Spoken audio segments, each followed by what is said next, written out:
So మనకి mostly first week అంటే mostly ఇంకొక 4-5 డేస్లో ఎక్స్పెక్టెడ్ డేట్ 3rd రోజు వస్తుందని అంటూ ఉన్నారు. సో రిజిస్ట్రేషన్ అనేది 2 నుంచి 7వ తారీఖు ఓపెన్ అయ్యేటువంటి అవకాశం ఉంది. ఈ విండో ఏదైతే మనం నీటికి సంబంధించినటువంటి రిజిస్ట్రేషన్ విండో ఏదైతే ఉందో 2 నుంచి 7వ తారీఖు మధ్యలో ఓపెన్ అవుతుంది. ఎగ్జామ్ డేట్ వచ్చేసి మోస్ట్ ప్రాబబ్లీ మే 3వ తారీఖు 2026 ఆదివారం వస్తుంది ఆ రోజు. సో రిజల్ట్స్ వచ్చేసి జూన్ నెలలో వస్తాయి మనకి బైపీసీకి సంబంధించినటువంటి రిజల్ట్స్ లేదా నీటికి సంబంధించినటువంటి సిలబస్. ఏదైతే సిలబస్ చేంజ్ ఉందో మ్యాక్సిమం అంతా ఏం లేదు, పోయిన సంవత్సరం ఎలా ఉందో అలా ఉంది. ఎన్ఎంసీకి సంబంధించి నేషనల్ మెడికల్ కౌన్సిల్ ఏదైతే ఉందో దాంట్లో ఈ సిలబస్లో ఏమేమి ఉన్నాయనే దానికి సంబంధించి పీడిఎఫ్ ఉంది.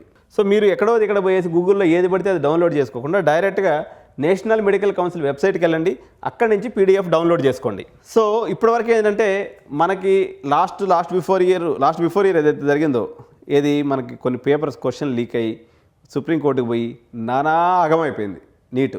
దీన్ని నివారించడానికి అప్పటి కేంద్ర ప్రభుత్వం ఏదైతే ఉందో ఒక కమిటీని ఏర్పాటు చేసింది.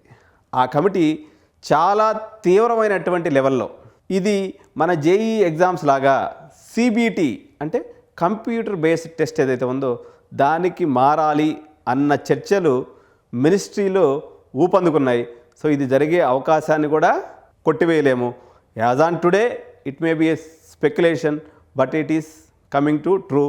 మేబీ అది మనకి ఇంకా నోటిఫికేషన్లో తెలిసిపోతుంది. We have to wait for this news for another 4-5 days. So